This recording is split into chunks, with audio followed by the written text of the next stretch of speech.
तो लोग बहुत ही क्यूरियोसिटी के साथ, एक सस्पेंस के साथ बैठ के देखते हैं, अगला वाला सीरियल वेट करते हैं उसका अगला वाला एपिसोड।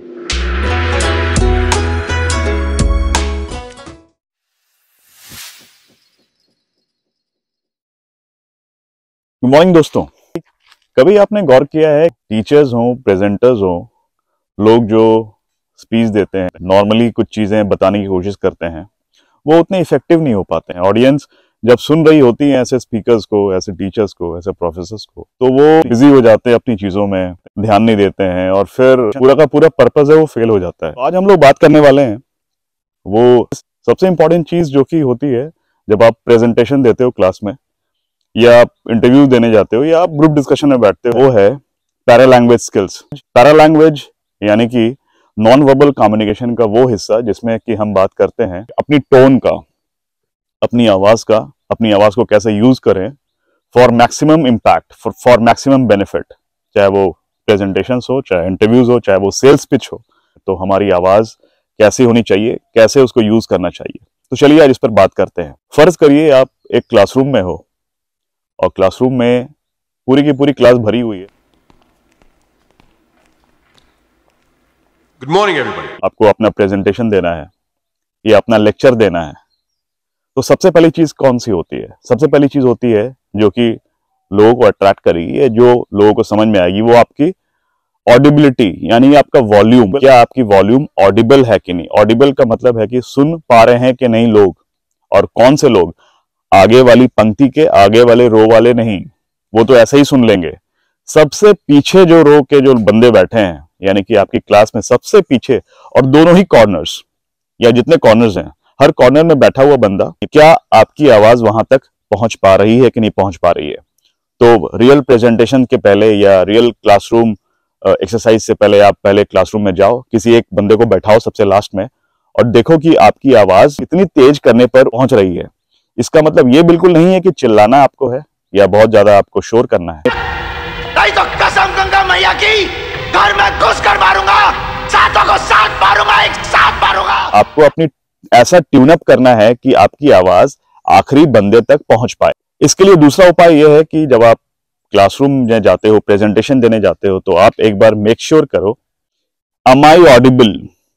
क्या मैं ऑडिबल हूं? लास्ट रो से पूछो। Can you hear me? Yes sir. Good. Last row वाले बंदे अगर अपना हाथ खड़ा करते हैं या कहते हैं कि yes sir, yes ma'am, yes my dear friend, you are audible, तब आप अपना प्रेजेंटेशन शुरू करो। तब प्रेजेंटेशन शुरू मत करो जब तक कि आप ऑडिबल नहीं हो। तो पहली चीज आपका वॉल्यूम, सबसे इंपॉर्टेंट, पैरालैंग्वेज। दूसरी चीज इक्वली इंपॉर्टेंट है, वो है किस चीज पर आप स्ट्रेस देते हो।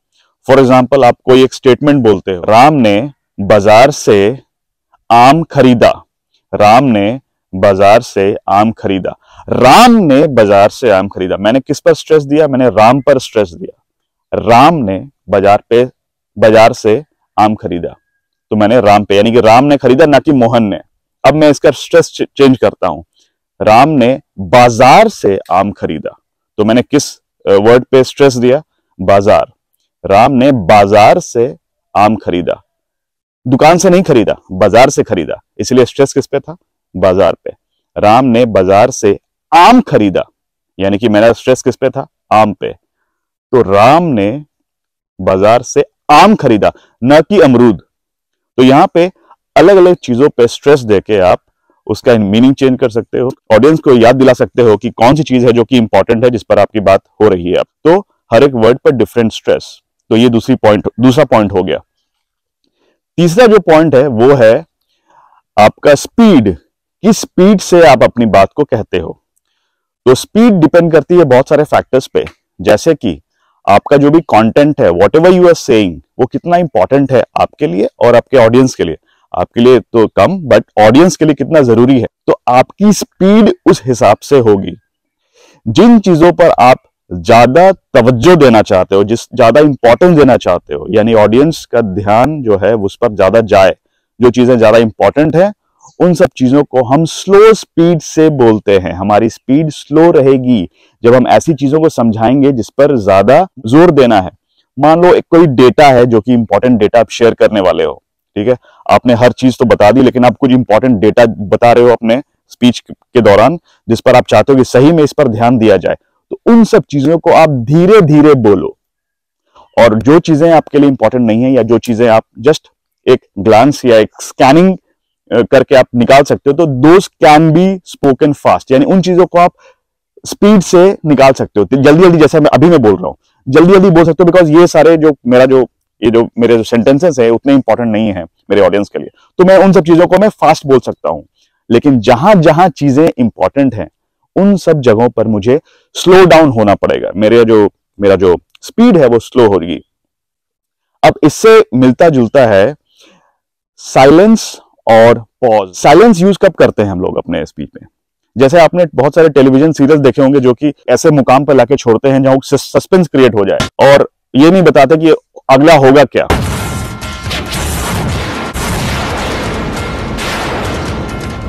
तो लोग बहुत ही क्यूरियोसिटी के साथ अगला वाला सीरियल वेट करते हैं, उसका अगला वाला एपिसोड। तो ये जो सस्पेंस का जो एलिमेंट है वो क्रिएट कैसे होगा? जब भी आप कुछ ऐसी इंपॉर्टेंट चीजें बोलने वाले हो तो उसके पहले एक साइलेंस लो।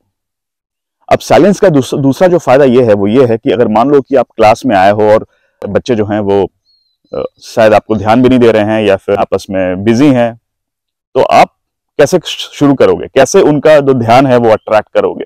तो आप वहां पे साइलेंस यूज करोगे, आप बिना कुछ बोले थोड़ा समय बिताओगे। तो जैसे ही साइलेंस देते हो लोगों में एक खलबली मचेगी, उनमें एक कौतूहल जागेगा।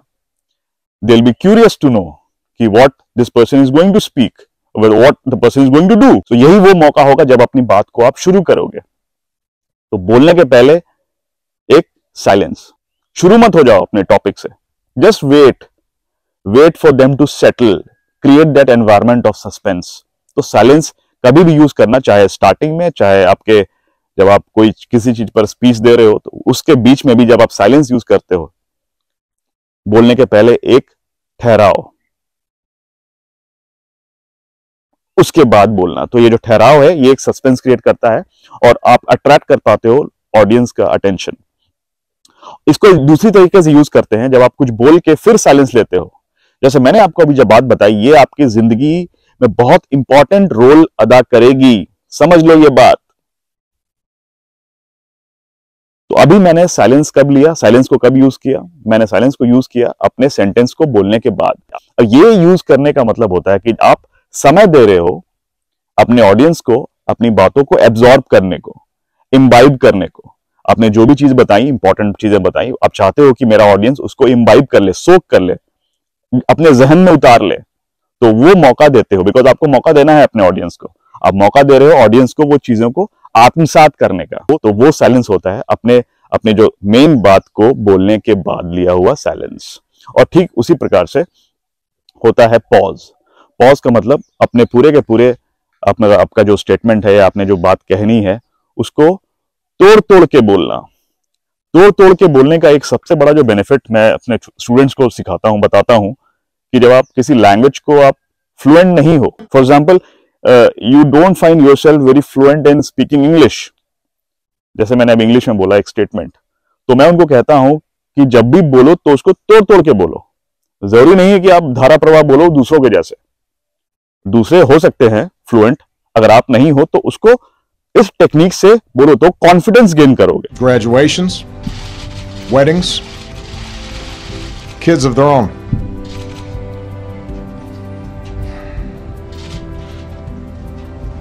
Among the fallen were also teachers, men and women who devoted their lives to helping our children fulfill their dreams. So our hearts are broken today. For example, अगर मैं अपना इंट्रोडक्शन दे रहा हूं इंग्लिश में, My name is XYZ and I am from this place and presently I am undergoing this course and I'll be passing out in 2024.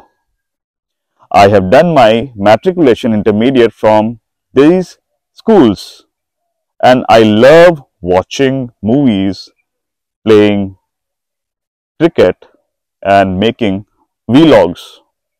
तो मैंने pause ले लेके बोला।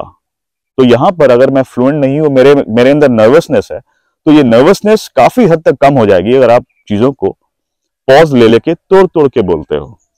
लोगों को इजीली समझ में आएगा। अगली चीज जो होती है वो होता है आपका पिच। पिच का मतलब होता है कि आप अपने टोन को कितना, उसका स्केल जो है, उसकी जो पिच है, हाई करते हो या लो करते हो। अगर ये हाई लो नहीं करोगे अपने पिच को तो बहुत ही जैसे कि एक कंप्यूटराइज्ड वॉइस जो होती है, जो आप मोबाइल फोन पे या कस्टमर केयर में या कहीं का जो एक रेलवे स्टेशन पे जो आप सुनाई देते हैं, या एक बहुत ही मोनोटनस जो एक सेम पिच की जो आवाज होती है, बहुत ही बोरिंग जो होती है, वो ऑडियंस को बहुत ही बोरिंग लगती है। We regret to inform you that our office is currently closed. Please leave a voice message after the beep. जैसे कि आप देख रहे हैं कि हम लोग यहाँ पे गए थे और वहां पे हमने ये किया, और हमने एक ही टोन पे अगर हम बात करते हैं तो लोग कभी हमें सुनेंगे नहीं, और पता है कि सारा का सारा ऑडियंस बोर हो जाएगा, और जैसे ही हमारा ऑडियंस बोर हो जाएगा तो वो हम पर कभी भी ध्यान नहीं देंगे और ना हमारी बातों को सुनेंगे, ना उन समझ पाएंगे कि जो हम क्या कहना चाह रहे हैं उनको। तो ये हमारा एक ही टोन पे बोला हुआ स्टेटमेंट था। इसको हम लोग अपने पिच के साथ ऊपर नीचे, यानी अपने पिच को जहां पर जो चीजें हमें एक्साइटमेंट के साथ बतानी है, जिन चीज पर हमें बहुत एनर्जी डालनी है, मोटिवेट करना है लोगों को, तो हाई पिच पे बात करते हैं। हम लोग हमेशा एनर्जी वाली बातों को हाई पिच पे बोलते हैं। Evidence, reason, logic, an understanding of science, these are good things. These are qualities you want in people making policy. By generations of citizens who believe that America is a constant work in progress. और जो चीजें धीर, गंभीर, गहन होती हैं, serious nature की होती हैं, उन पर हम अपने पिच को लो करके बोलते हैं, जैसे मैं अभी बोल रहा हूं। My main message is to the parents of Trayvon Martin. If I had a son, he'd look like Trayvon. अपनी आवाज के साथ जो ये उतार चढ़ाव है, ये बिल्कुल होना चाहिए। इंटोनेशन भी कहते हैं इसको इंग्लिश में। तो इन सब चीजों को अगर हम अपने स्पीच में डालेंगे तो हम बहुत ज्यादा इफेक्टिव, बहुत ज्यादा इंपैक्टफुल, अट्रैक्टिव स्पीकर होंगे और हमारा ऑडियंस हमें सुनेगा। तो हमने क्या क्या देखा? हमने देखा कि वॉल्यूम, हमने देखा स्ट्रेस, हमने देखा साइलेंस एंड पॉज, हमने देखा pitch. Whether you are a teacher, you are a student giving a presentation, और you are a sales person trying to sell a product to your customers, or you're trying to persuade your customers or client to buy your thoughts or your products.